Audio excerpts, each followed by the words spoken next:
Yeah, I think this is the most skilled group in the SEC. I've thought that for the last 2 years, and since everybody returns from the offense a year ago, it hasn't changed my mind. Quarterback he's got a big arm. It's a live arm. He can throw it a long ways. He can throw it with great velocity. He throws it with great accuracy.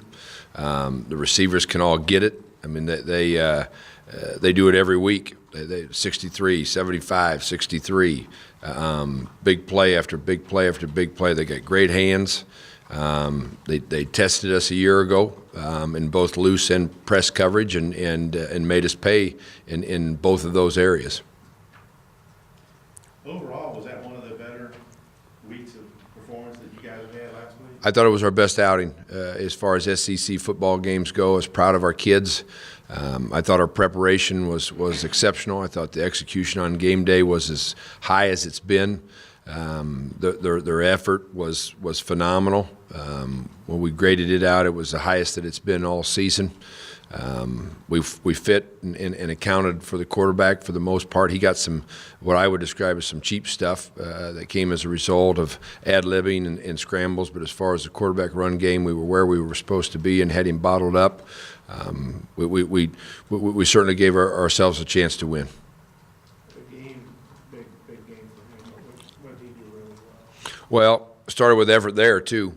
He played the most snaps that he's played all season long. I think he played every snap but two in the football game, which is unusual for a D lineman, but he was playing at that high of a level, and he wasn't slowing down. There was no lack of conditioning or fatigue never set in. So I think he's just really dedicated to what he's doing right now, technique-wise, and what we're asking him to do within the defense, and I think the level of output are reflecting that.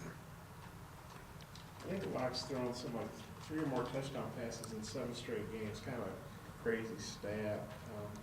You hope that you guys can stop that streak? That'd be great. I'd love to see that streak come to an end. But he got 38 right on the season. That's a lot of touchdown passes, and you know, he spreads it out to a number of guys. I mean, they're 3 deep at the tight end spot, and they can all run. Yeah, that's something that we'd like to see come to an end in Razorback Stadium. Liddell and Coley and some of those guys have been banged up, but they can't hardly play. Absolutely. You know, Coley and Liddell split the reps. Basically, I think they ended up at 36 and 34 or something very close to that number as far as gradable snaps were concerned on Saturday, and it was fun to have DeAndre back out there and able to spot us and run around and make plays, and we'll look to do the same thing Friday. Yeah, just one play. I couldn't even tell you what happened to him. He was out one play, and then he was back in. Like that was it, cramps or something? Cramps. Yeah, cramps. And at the end, they tried to get him ready for the series, and he couldn't go out of fear. He couldn't play full speed and do what we needed him to do. You got some seniors, especially on the back end. I know you weren't here when they first got it. How do you feel about your seniors and senior day and all that? Yeah, it's a special day, and it should be. You're going to have a lot of family that's not necessarily here every game day. There's a lot of memories built up over 4 and 5 years, and that those are year-round memories. That's the sweat in the summertime and the work in the wintertime and all the games, wins and losses. It goes so fast, and you tell your team that all the time when you talk to the guys, especially in the back of the room, the young players, how very soon they're going to be sitting up in the front. And now for this particular group, it's here, and I've only had them for 2 years, but they're a heck of a group. I mean, work ethic and passion and you know, coachability, and they're a lot of fun to be around on a daily basis, and we want to send them out winners. Sosa's in the last couple of games. What have you thought about how he's been playing? Outstanding. Yeah, he's playing at a high level, and I think he's playing within the defense, which is allowing him to play at that kind of level, and the effort to go along with it has shown.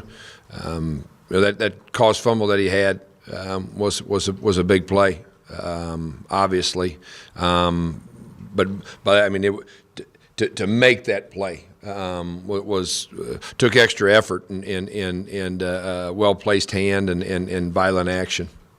I heard on TV that even with Crockett out, it seemed like their running game has maybe even picked up with the other guys. What do you think of their run game in particular? Well, there's no drop off in our opinion.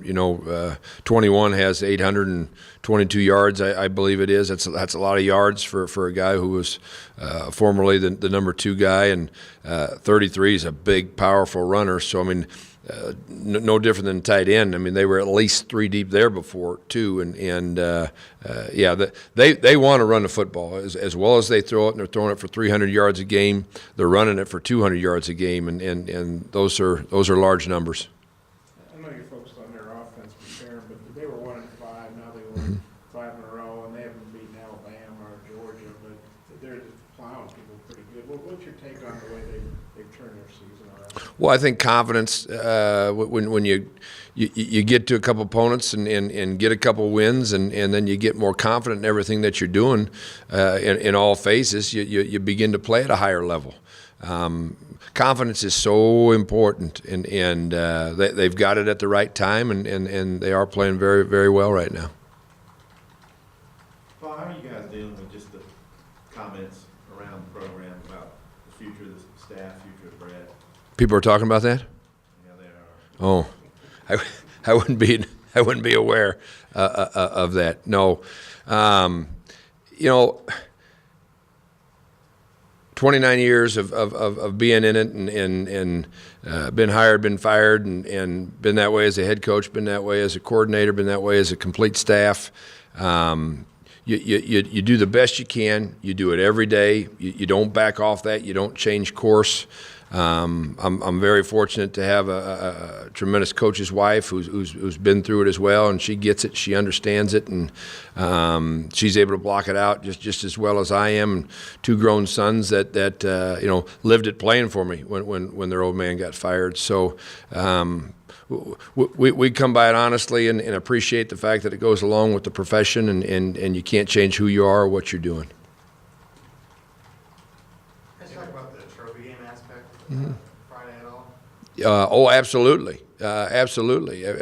Anytime you're playing for a piece of hardware, you're excited about that. I think the combination of playing for our seniors and playing for a trophy that got taken away from us a year ago gives you extra incentive and motivation, and our kids are very aware of what's at stake.